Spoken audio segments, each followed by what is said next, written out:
Take it as a moment.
All right, we'll get started today.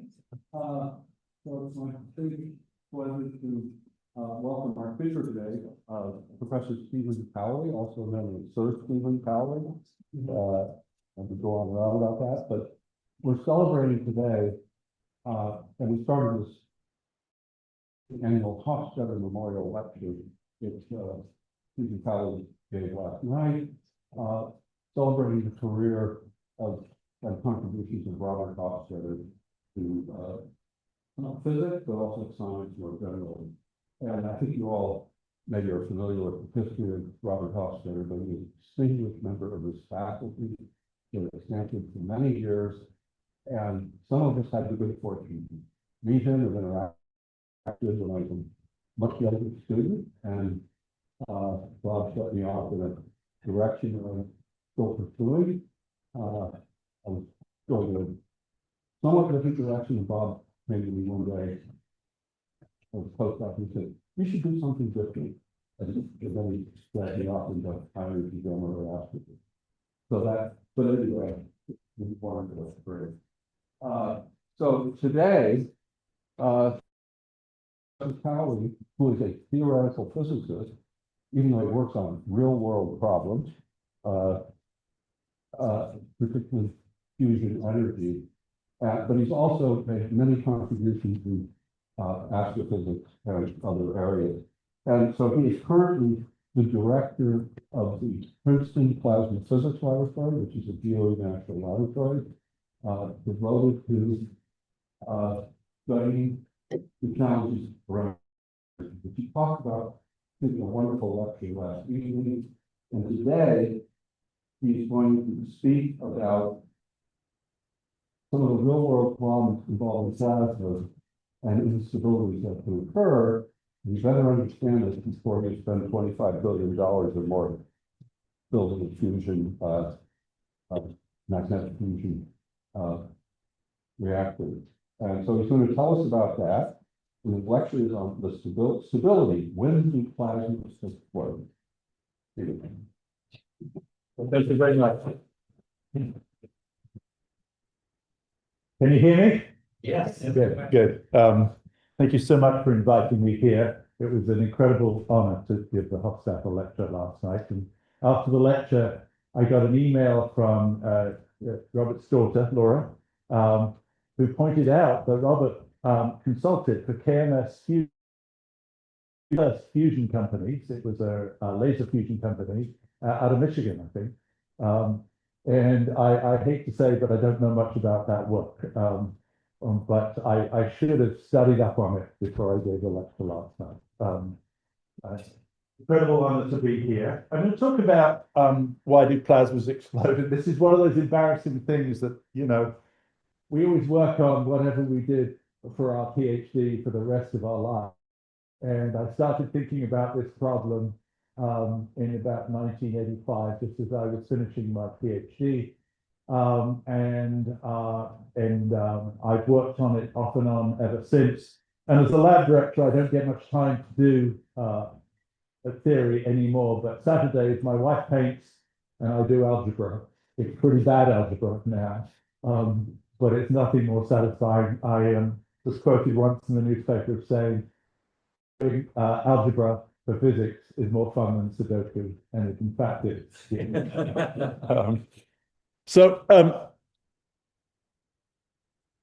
When we're talking about some of the most dramatic things that you ever see in the universe, they're exploding plasmas. On the right-hand side, you can see a coronal mass ejection from the sun. I think this is probably insulting.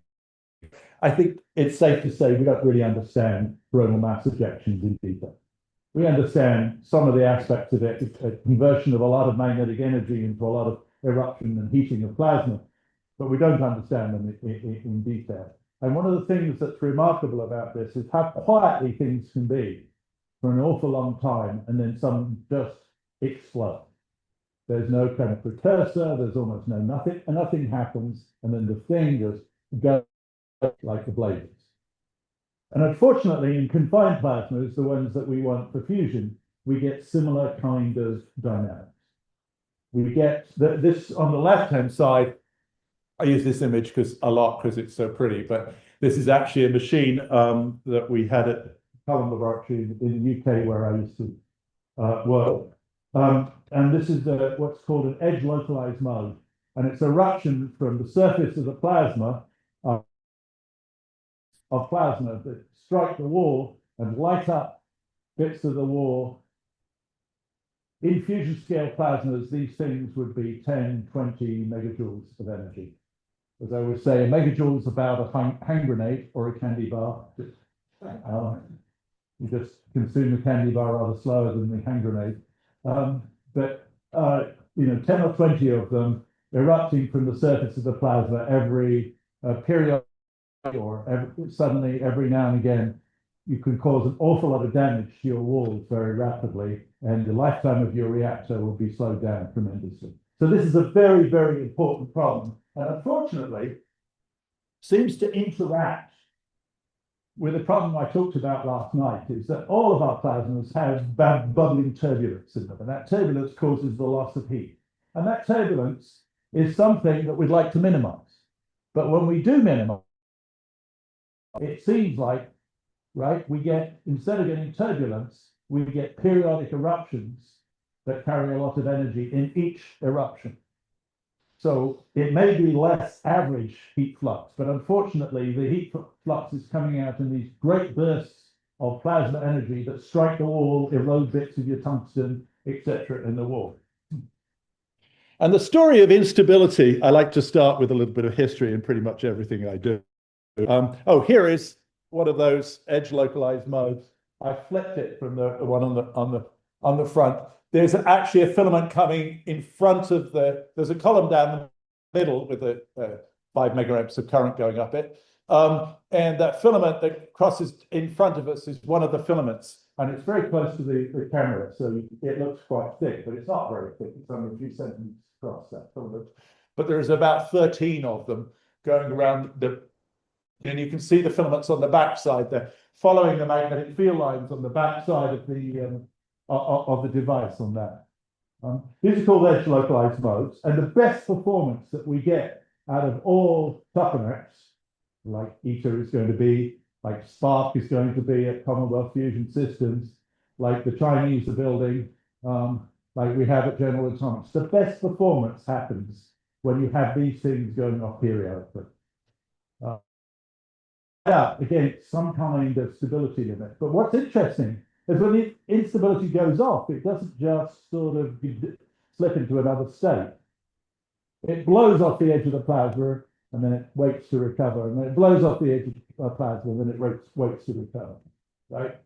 This is not a good thing for future reactors. And once we get to the scale of reactors, these won't just be, a few megajoules, 10s, 20 megajoules at a time, each eruption from the edge. What we think that is a filament of plasma and a magnetic field line moving together with the plasma on the field line, trapped on the field line, moving out, squeezing between the other field lines as it comes out and erupting. Sometimes you'd see if the wall is too close, the filament hits the wall and you get a strike. What you do see in the eruptions is you see that the filament breaks off at some point. And when it breaks off, it dumps its energy into what we call a diverter, which is sort of the exhaust system of it. And that lights up with a lot of light.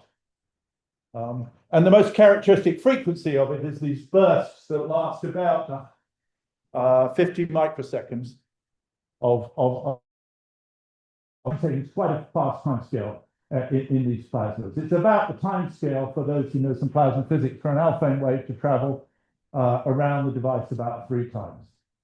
So it's sort of an Alfvénic time scale. It's about as fast a time scale as you can imagine moving a chunk of plasma at that time. So it doesn't come up to the instability boundary and say, I'm growing very slowly, I'll just ease over the instability boundary. It goes bang when you hit the boundary. So the Princeton Plasma Physics Lab was founded in 1951 by 2 well-known Princeton physicists. It was founded by John Wheeler and Lyman Spitzer. The Lyman Spitzer part is probably better known because he founded Matterhorn S, which was Matterhorn Stellarator.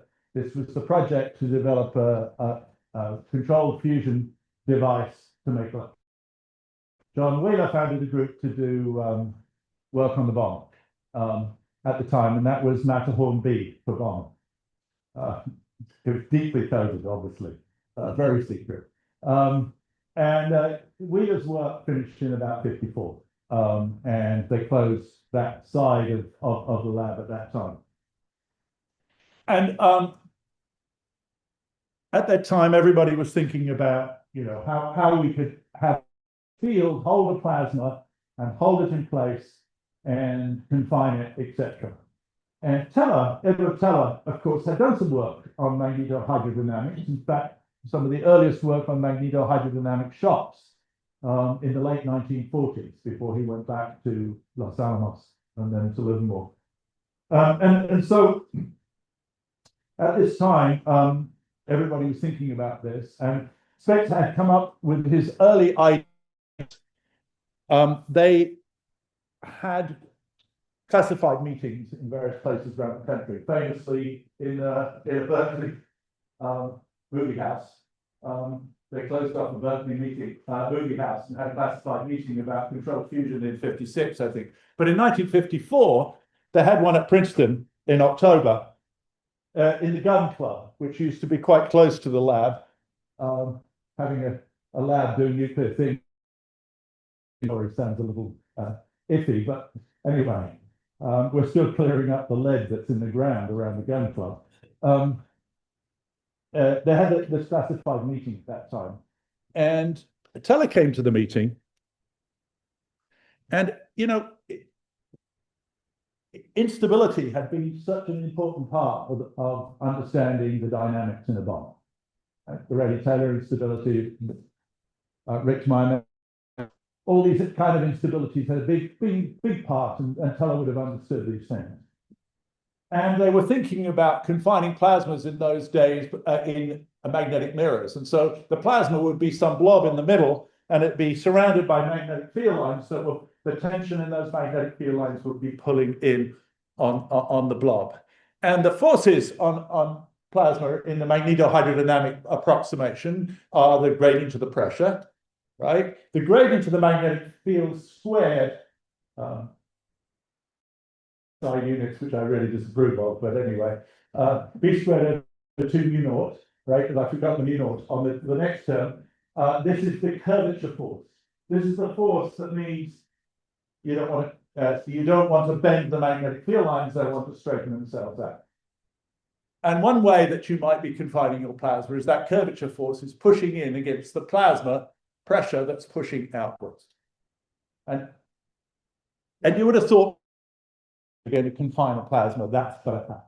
That the field lines have to bend around the plasma in order to do that. And at this meeting, and this is written up in a book, Teller got up and he said, that's always going to be unstable. He said, do the thought experiment and interchange a couple of these field lines. Like that.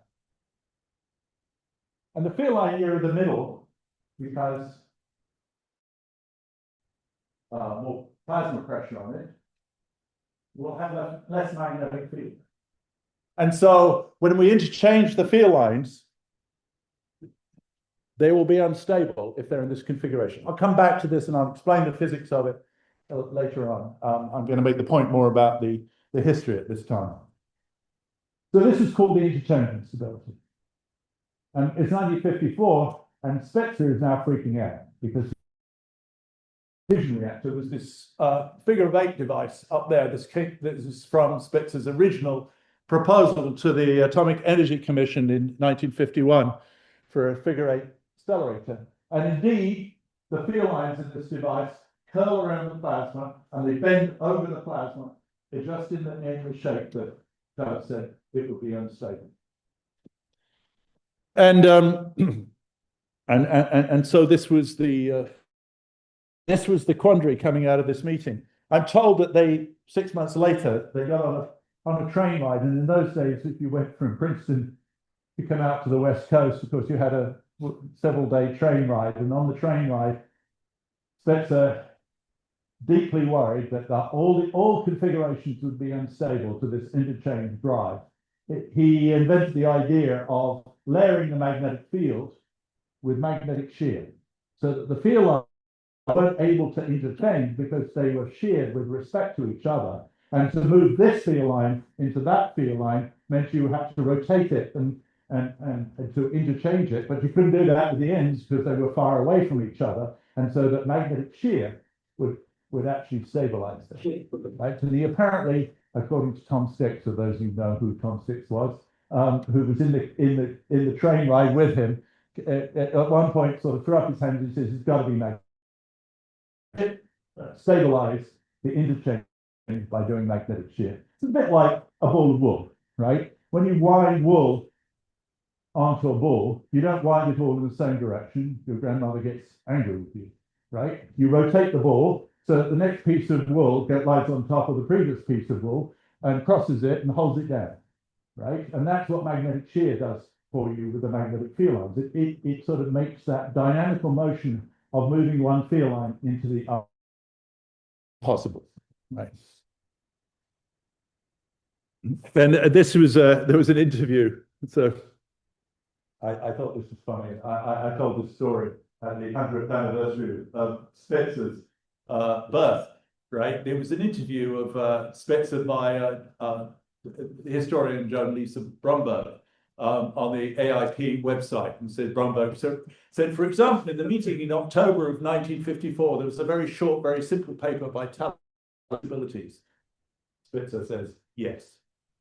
Bromberg, which doesn't strike the reader, and yet people speak of the meeting as Teller's having created a very strong mood of gloom. So that apparently he was much more persuasive than this little paper would indicate. Spitzer, well, he talks. Have you heard him talk? Bromberg, no, I haven't. He talks with great emphasis and vigor and force. He did think very imaginatively about these different problems. The paper you refer to. I think that's a little disingenuous of mine, actually.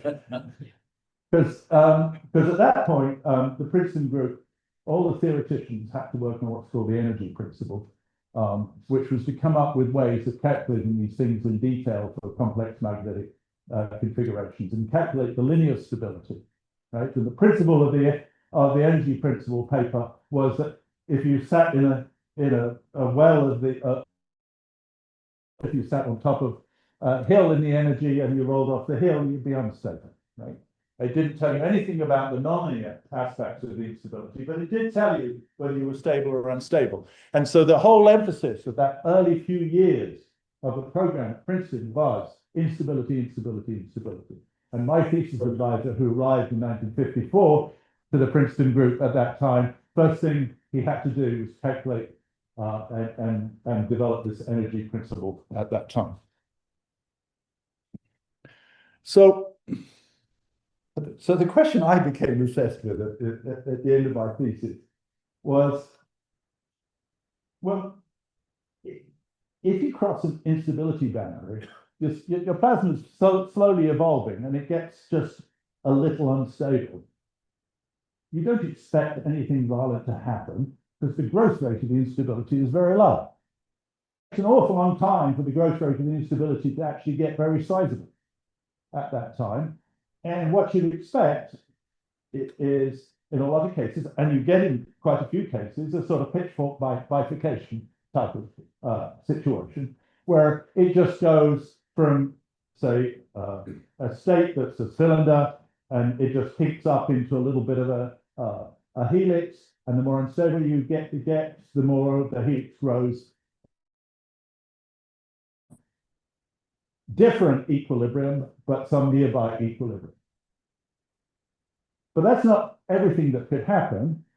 You can have situations where you cross the boundary and the nonlinearity isn't stabilizing, the nonlinearity could be destabilized. And you could get something where you cross the boundary, the linear instability boundary, it starts to grow, the bigger it grows, the faster it grows. Or you're even below the instability boundary and you give it a big kick and it would grow, even though a small kick, it wouldn't grow. That would be metastability, right? And explosives aren't unstable, they're metastable, right? You don't want to carry anything around that's actually unstable. You need something that needs an activation energy to make it go, right? So the question was, do plasmas do this? Because we observe them to have all this kind of explosive behavior, right? So let's, so I worked on this problem and I did it in all kinds of complex ways. And a few years ago, I went back and said, okay, are there really simple systems that have this property in plasmas? And so the easiest one is to go like that to the convection, right? This is the Schwarzschild instability, and it's Schwarzschild's analysis from 1906, right? So what he said was you have an atmosphere in which the pressure is supported, the gravity is supported by a pressure gradient. So it's high pressure at the bottom, low pressure at the top. This is your typical atmosphere, etc. And the supported mass is supported by the pressure at that height. Now, he then imagined you take a bubble, a little bit of this, and you move it upwards from height h0 up to height h1. And you do this while conserving the specific entropy because no heat flows from the bubbles outside. We've all seen this, right? And you say, okay, I'll move that from there to there and ask myself, when I get there, is the forces on the bubble upwards, in which case it would be unstable, or downwards, which would take it back to where it came from at that time. And it's a very simple calculation. You can work out basically Archimedes' principle that the force is the weight of the stuff in the bubble minus the buoyancy force, which is the weight of the stuff it's displaced. And then you can relate that, and I've used this form as a specific entropy, to the ratio of the entropies at the beginning position to the end position. And it's obvious, right, that it's stable, that the force is downwards if the end is higher, further up, than it is downwards. Everybody knows this answer, right? You know that if you heat a saucepan and it's hot on the bottom and you raise the specific entropy of the water on the bottom, it will rise, etc. But this is a nonlinear stability factor. It doesn't depend on which height I took it from H0 to H1. Right? The criterion, which everybody knows, is just that the gradient at all points up here is greater than 0. But if it satisfies the linear instability criterion everywhere, it also satisfies the nonlinear criterion. So in this case, you can't have any metastability. If it's stable linearly, it's stable non-linearly too. And I thought, well, this is boring. I was trying to write a review paper, and I thought we'd start with something, and it was boring. It said there's no metastability. And this instability, famously, of course, dominates the sun's convection zone and says to you, right, you basically have 0 entropy gradient in the convection zone of the sun. Right? A standard result. So I wanted to get a little more complicated, and I said, well, yeah, that's probably true. Also, of a magnetic atmosphere, you have a horizontal magnetic field, and like in Teller's case, we'll imagine horizontal magnetic field stratified in height, and we're going to move a tube of plasma from height H0 to height H1, right? And then we're going to ask the question, just as Schwarzschild did, when I get it to H1, is it going to go upwards from there? Or is it unstable, or is it going to come down from there? And this is quite easy to solve too, because what's conserved in the tube is the mass in the tube, obviously, the specific entropy in the tube, right? And then the magnetic flux through the tube, because we'll imagine this is done in a flux preserving way, right? Well, it turns out that this can be metastable. Because you now got 2 invariants in your tube as you take it up, and you might have a completely linear state to small perturbations, but large perturbations actually could be unstable. And it's a few lines of algebra to do it. I'm not going to do a few lines of algebra in front of you, but this was sort of a surprise to me, because I thought you needed a certain amount of complexity for metastability in these plasmas, and we'll get to complexity in a moment, right? I wanted to see how. Now, supposing you took a metastable atmosphere. So it's not unstable to linear perturbation, but it's unstable to a big perturbation. And you perturbed it, and with that perturbation, relax you to a completely stable, non-linearly stable atmosphere after you, and so you detonated it, basically. You think of it like an explosive, and you push it, and it erupts somehow. Would it then settle down to a completely stable final state? And so we set up one of these. This is a postdoc who's now in Cambridge, has done some really brilliant work. I'll show you exactly his analysis in a moment, but some really brilliant work. But this was just a 2D simulation, but we took an immense number of points. I think it's something like 10,000 by 10,000, this simulation, to make sure full resolution on it. And here we did a small push. And you can see a small push.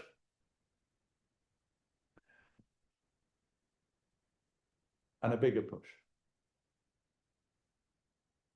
So this gives you a chance of something that really does explode, right? The bigger push, interestingly, didn't go to the absolute minimum energy state of the system. It got close, but it didn't go all the way. I kind of thought that, you'd release this extra energy, this would cause the plasma to stir itself even more, and we would relax right to the full energy state of it. But no, it didn't do that. I'm going to show you those 2 pictures again because they're rather fun to look at.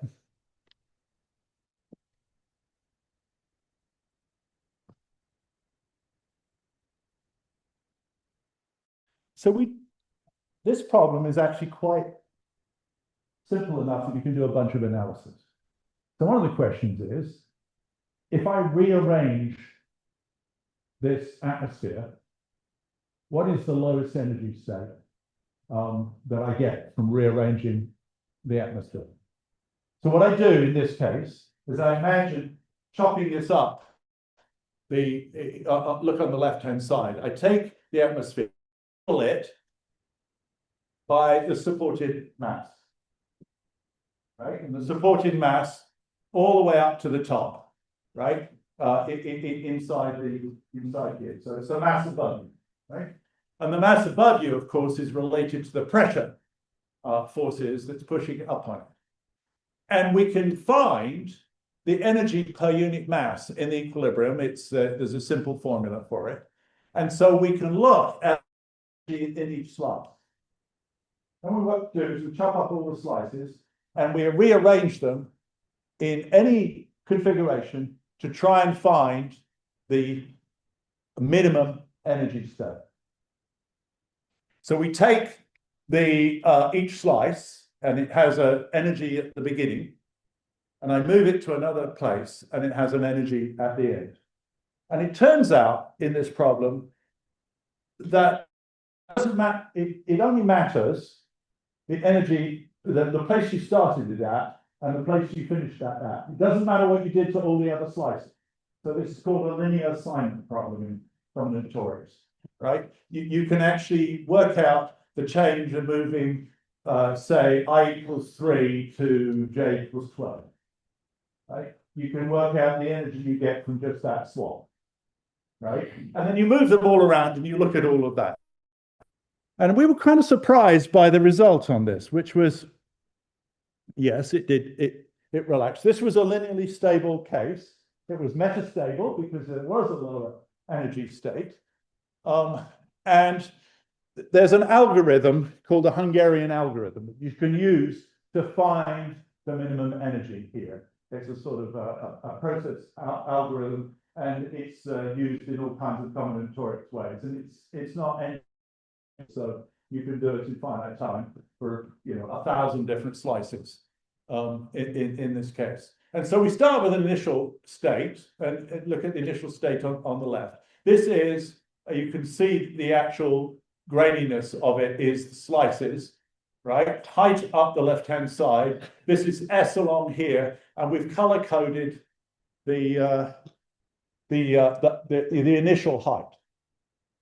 Then you find the lowest energy state. It's really kind of interesting, actually. What you see here, right, is something a bit below height 1. There's a blue thing. Some of those slices get moved up between 2 and 3 on the right-hand side, right? But interestingly, and this is what we didn't expect, is that actually it's foliated. You don't move, you move one slice up here, but then there's a red slice between that one and the next blue one that's up there. And this is truly the energy set. Right? And if I chop the thing up into not 1,000 slices, but 10,000 slices, it's even more foliated as you get up there. Right? And the minimum energy state isn't just moving a chunk of plasma from down here up to here. Right? It's moving some of this plasma down from here and interweaving it with the plasma that's up here, right, into this foliated state.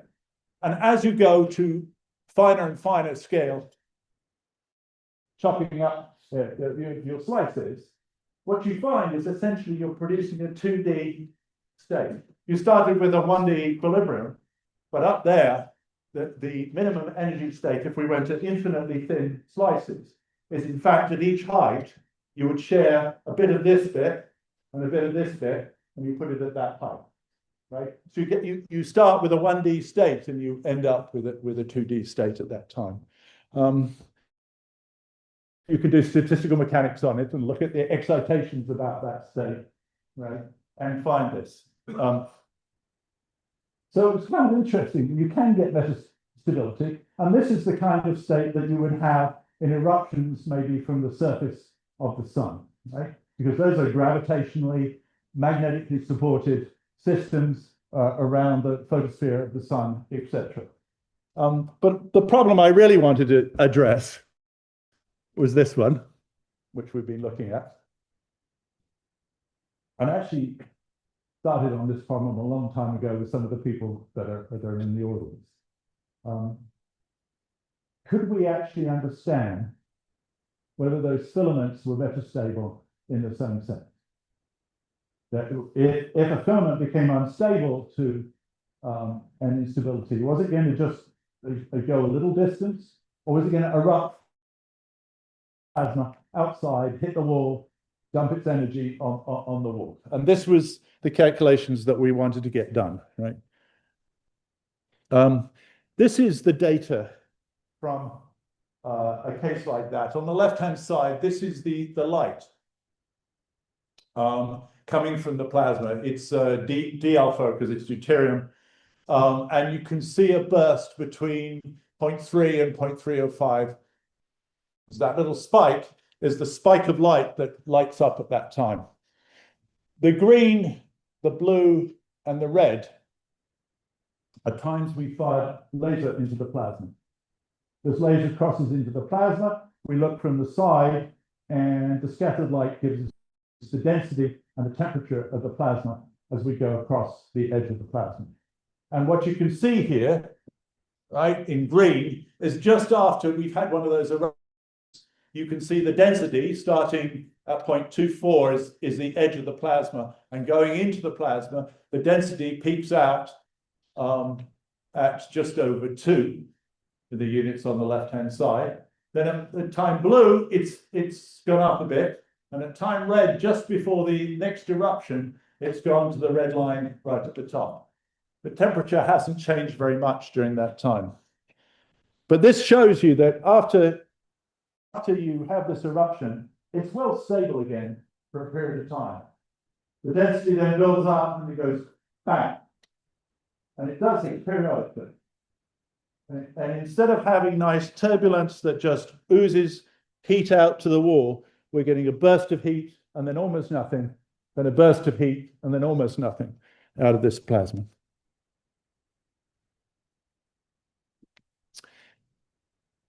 This became, once we started to look at what this would do in the international tokamak, we got more serious about it. Because the stored energy that you take out of that is some 5 to 10% of the stored energy in the plasma. Now, in devices that we have right now, that's not all that huge. But in the international tokamak, that'll be a lot of stored energy. And we'll be talking about eruptions of 20 to 80 megajoules in a time of about 50 to 100 microseconds. And the area of the wall that the heat is going to be deposited on is a strip of something like 10 meters squared.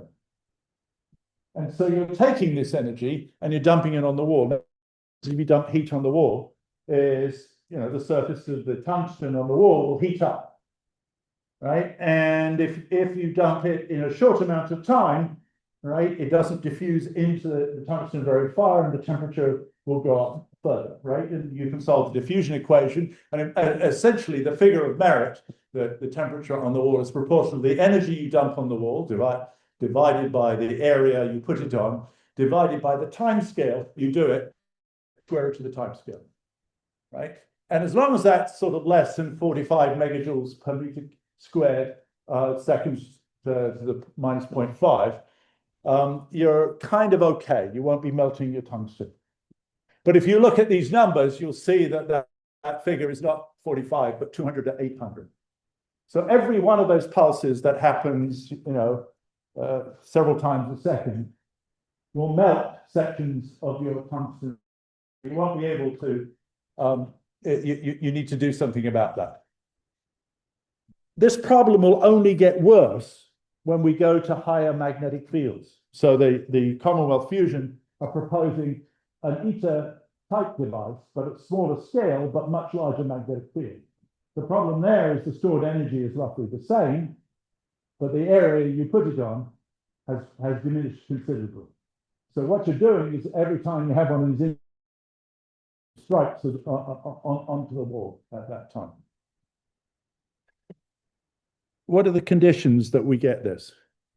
So this is actually, it looks like a cartoon. It's kind of a, it's kind of a calculation. This instability is called the ballooning instability. This, we believe, is behind those eruptions.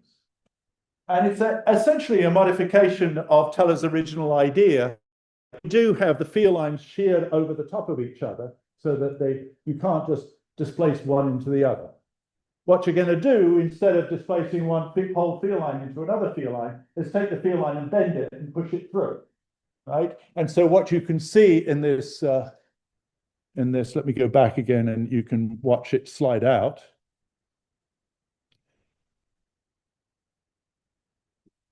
You can see that tube, elliptical plasma, slide out along the blue surface.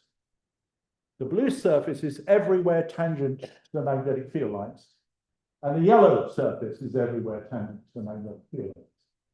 And what these are actually the surfaces of what we call the Klebsch coordinates of the magnetic field. The blue surface is the alpha surface, the yellow surface is what's called the flux surface, right?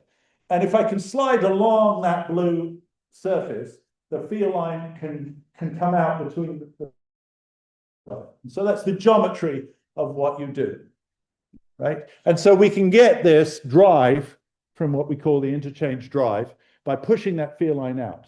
And it's a buoyancy type instability, as we've seen from before, right? And so if you look, when that tube came out, we were very lucky once. We were firing the laser and we fired it right through the tube, right?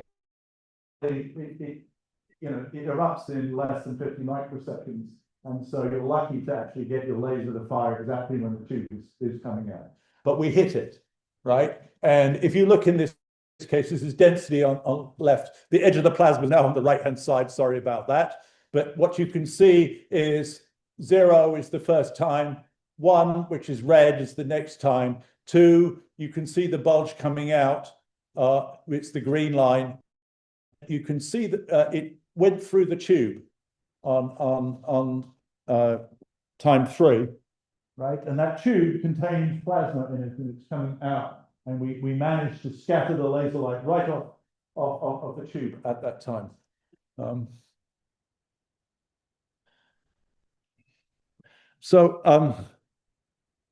With a couple of people who are actually in the audience today, right? We started to try and calculate this. And we could calculate the stability in a typical way. But imagine we then kept the nonlinear terms up to a certain order. And the good thing about this is the most unstable situation is a very, very thin filament. So we can use the ordering on the size of the filament and the size of the perturbation, and we can come up with a consistent for the early weakly nonlinear stages of this.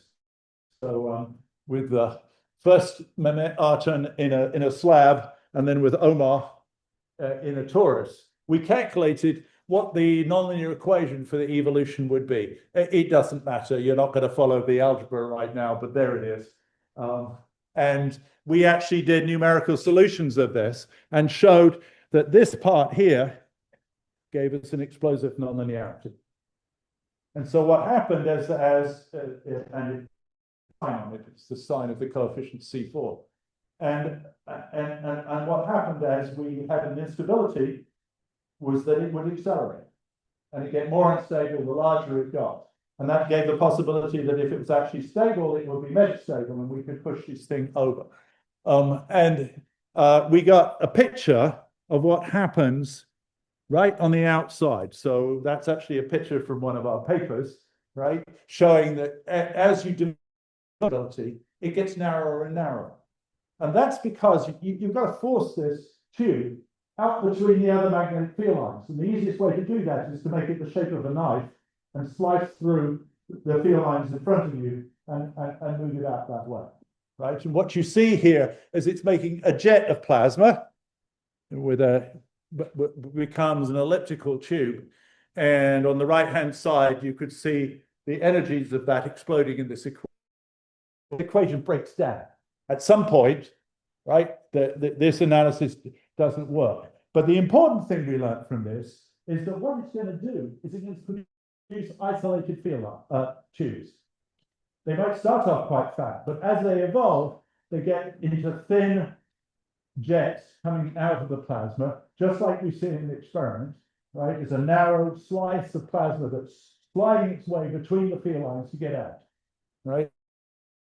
And around, by this time, I was already a director of a national lab, and algebra was on Sundays or Saturdays. But I realized at that point, we could treat the isolated tube. What we really wanted to know was if this tube springs out of the plasma, how far does it go?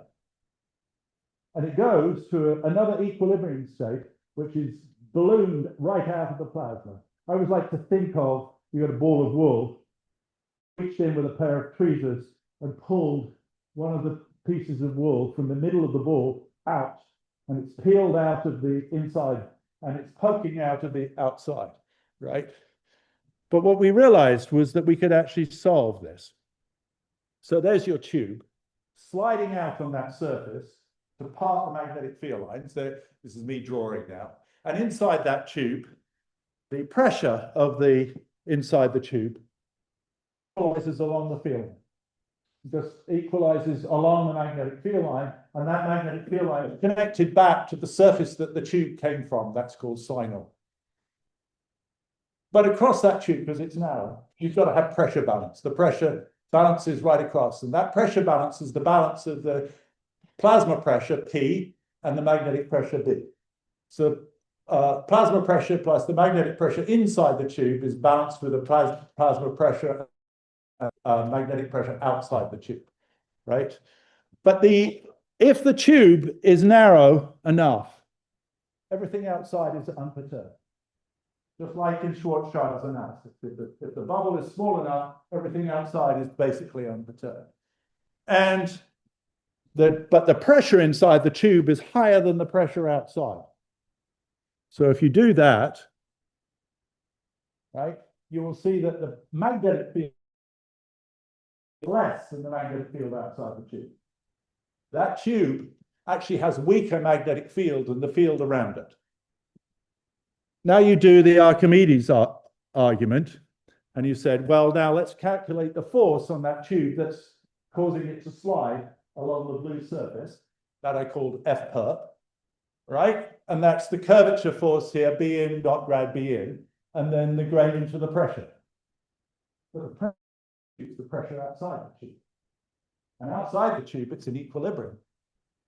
So you basically get the Archimedes answer that the force on the tube is the curvature force on the tube due to itself, and the buoyancy force is the curvature force outside the tube. You get the same as the Archimedes, but this is now the force on a tube, whether it's making a linear perturbation or a nonlinear perturbation.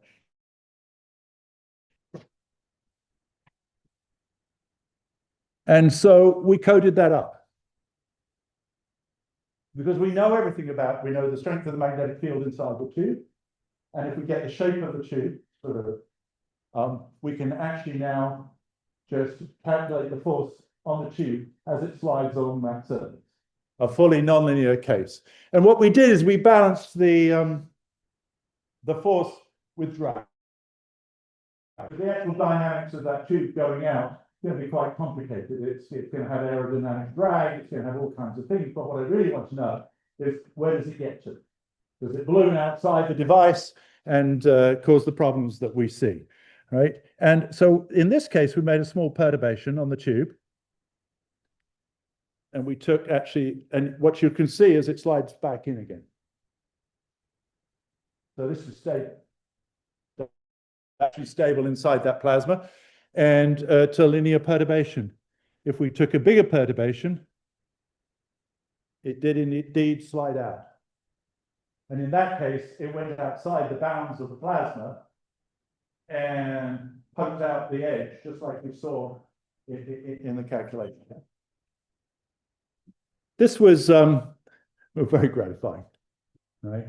Just the instability that we see actually has better And we coded up this case had the profiles at the edge just before the eruption. And we said, okay, let's take those profiles right at that point and let's push this tube through the plasma and see if it will erupt at the time. And indeed, we see that it does erupt at that time. There's a faster way to calculate it because it turns out you can calculate that final state by getting the change between B dot dr line in perturbed state and B dot dr on the line in the unperturbed state, right? And this is the energy principle basically for this nonlinear state. And we were able to show that this has that a nonlinear property of a metastable system where you've got a little well that you're sitting in right here, and then you have that activation energy, delta EC, takes you up, and then it's saturated state at the bottom, like this. So I don't know where this takes us. I'm at the stage now where I think I know what happens in these eruptions, right? But actually, what people want to know is how do we stop them? And the problem is that we would like to work at the pressures where this instability is just about ready to go. What's driving this is that pressure of that tube that pushes out, and it weakens the tube, and the tube cannot pull itself back in anymore, and it just erupts out. It comes out of the edge. How do we stop this happening? So there has been some work where what people have done is they put coils on the edge of the plasma and destroyed the confinement a little bit at the edge for the critical pressure for the explosion to actually happen.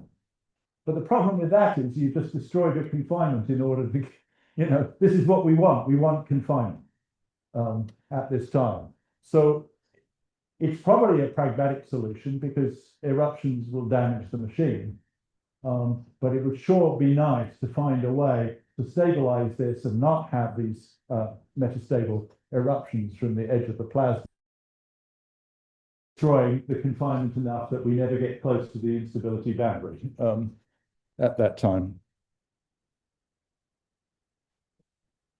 So after all these years, I think I'm at a stage where I'm a little bit happier.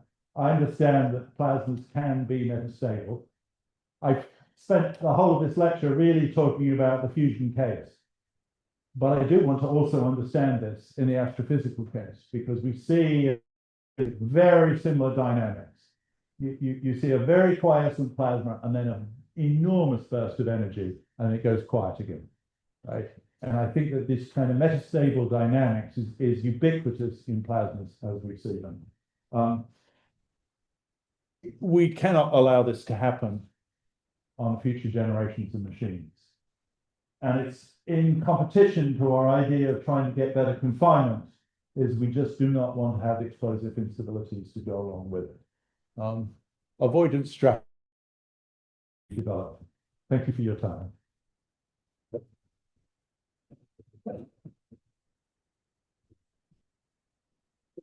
Very much. We have time for a few questions, so, but Yeah, let me ask one. It's always scary when you ask a question. This reminds me of some intermittent vortex throwing off. Sometimes, they're coming. And I wonder, but here's the question. So, you've got something starting out way out of equilibrium, the pressure gradient. yeah, And temperature gradient. So. And it's the Tokamak state, I assume, so there's current. Where is it trying to go? In other words, it's relaxing to something. These events are trying to relax it to something. Trying to relax it to. Well, in this case, you're taking a tube with high pressure in it and pushing it out until that high pressure is outside the plasma, right? And what you're effectively doing is reducing the pressure gradient, right, which is the driving force here, right? The average pressure gradient in that system. So the answer is the pressure wants. Yeah. But you can't do that in a fusion device. Because, well, it's very, you can't have the plasma that touches the wall, the temperature that it is in the vent.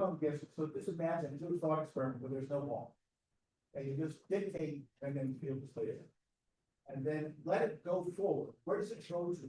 Now, having these vents, usually means, is trying to get to some other space.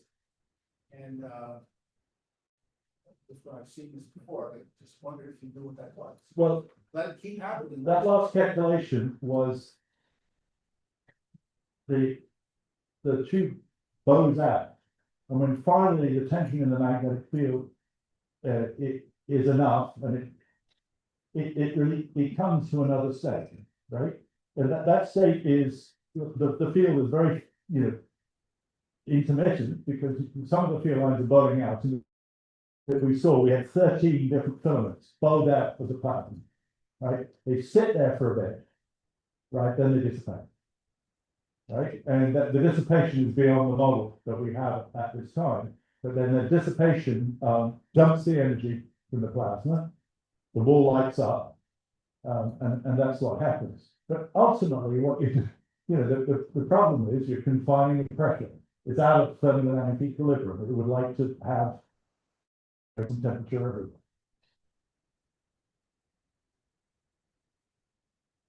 Okay. Thanks. Very interesting. Can I try a sort of general question, which I think picks up a little bit from what we're talking about. If you, in your case, you'll talk about use the language of tubes or filaments. In Bob's case, he might be thinking about the vortex line at the end of the airfoil. If you're doing structural convection, you'll talk about a block.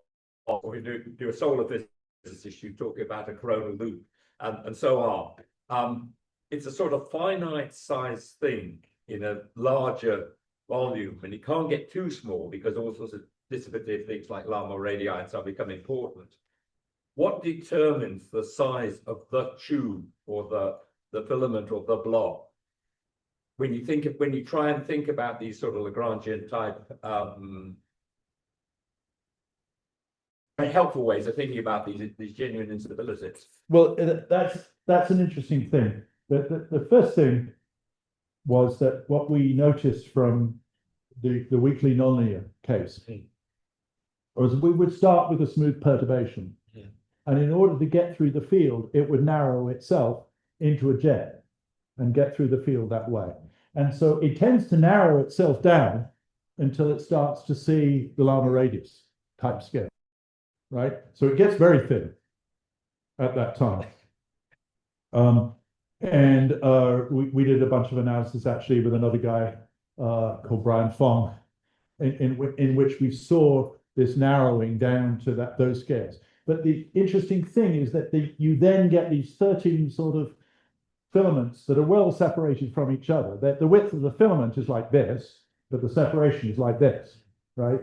And they're all 13 in this case. Why did it choose 13? I don't know. Yeah. But I do understand that it narrows until it gets to as small as possible. Yeah. Hi, may I ask how long you've been working on this project? No.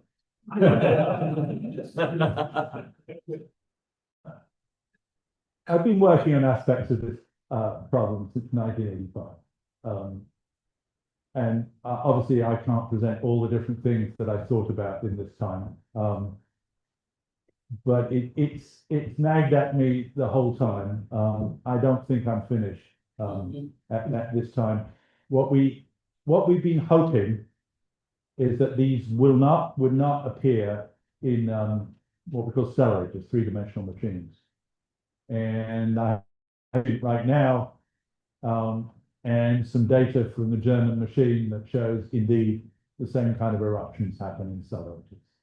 People were always saying stellarators don't have explosive instabilities and therefore they'll be better than tokamaks. Sure they do. Yeah. So yes, sorry. I've been working on it since 1985, which is way before you were born, but Hi, thank you for talk. May I ask for regarding the development of commercial fusion? Just in context, you mentioned commercial fusion system, and a lot of this seems to be a turning point. Many companies aim to bring compact nuclear fusion in 2030s. I don't know how many, but every company seems to be. And given the challenges of the explosive instability, will just getting more challenging in smaller reactors. I wonder if I could have the perspective. Future reactor. Well, yeah, I talked a lot about that, about commercial fusion last night. My view is we will have fusion one day, right? That fusion clearly isn't impossible, right? And that I think commercial fusion is a lot harder than fusion. I think the results on NEF, for instance, say that we can have fusion, right? And brilliant results on NEF, right? But commercial fusion means the thing has to work 24/7, right? It has to be of a cost, and that I'm still not sure we can do, actually. But I sort of trust human ingenuity will solve some of the problems in line. What I worry about with the commercial companies is that when you go to a venture capitalist, you can't say to them, well, maybe in 20 years we might have something that's really, the fund, right? You have to tell them that in 5 years you'll have something, and in 10 years they'll be making gobs of money, right? And you might say, well, that's kind of benign. These people can spend their money the way they like. But the problem is that we have a lot of challenging problems to solve, right? And we should have a program that's focused on solving the most challenging problems first, so that we don't leave behind a problem that says everything else is irrelevant. It's this problem that we have to solve. So there's a priority in my mind of the problems, and the priority of getting good confinement in fusion devices is huge, because it makes the cost of the eventual electricity scale something like what we call the confinement and enhancement factor to be the cubic power, right? It's just very, very important to be able to make a smaller version of what we've got at the moment, right? The current line of ITER, which is the International Tokamak, to the European demo, or the Chinese energy test reactor, which is the Chinese government one. Those machines are enormous. They're $50 billion machines, right? And this is not going to get us to commercial fusion. So we've got to innovate in a number of ways. Even when we finish, we've got the problem with the materials on the wall and the engineering, etc. But I see those as problems somewhat down the line, right? I think we should still focus on the key thing, which is getting something that is cost effective at this time. And the reason I gave the talks in this order, the first one was about confinement and how important that is. This is about, if you get good confinement, you better not have explosive instability, right? The companies make some very exaggerated claims. And please don't ask me to name them. I think I named 2 last night and I regret it now.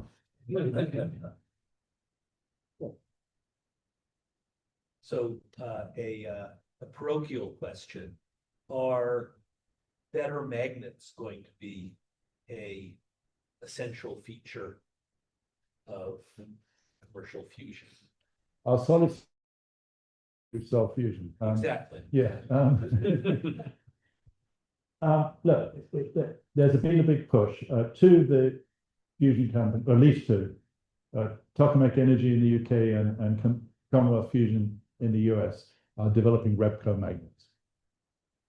And the advantages of having magnets that work at a higher temperature, take a bigger current density, etc., are clear, right? Well, I thought the advantage was bigger magnetic. I personally don't think that that's a good direction. I see. Because what it does is it makes more energy in a smaller space. And then whenever you have one of these explosive, there are 2 kinds of explosive things. I didn't talk about what's called disruptions, right? Disruptions and edge localized modes in a high field tokamak will be almost catastrophic, right? And so I just don't think we should be going there. However, the Repco could make you thinner magnets, ones that are easier to cool, for all kinds of reasons like that. But going to, 23 Tesla on magnet, I personally think it's not a productive one. But there are clearly people who do it.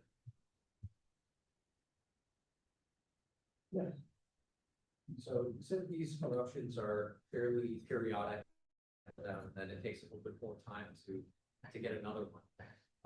Curious what determines that period? Is it just, is it deterministic or is it building up fluctuation or? Mostly it stays sort of quasi-periodic because that's the reheat time. So it dumps a bunch of plasma and then it reheats back up. And it must come quite close. You don't want a large activation energy to set off the mechanism, right? So you come close to the linear stability boundary and then it goes bang. You come close and then it goes bang. And we see some jitter. It's not exactly periodic. We're heating the plasma, and so it reheats up to that and refuels up to that density. It goes bang, and we will see a run of 100 of them sometimes. Yeah. One more question.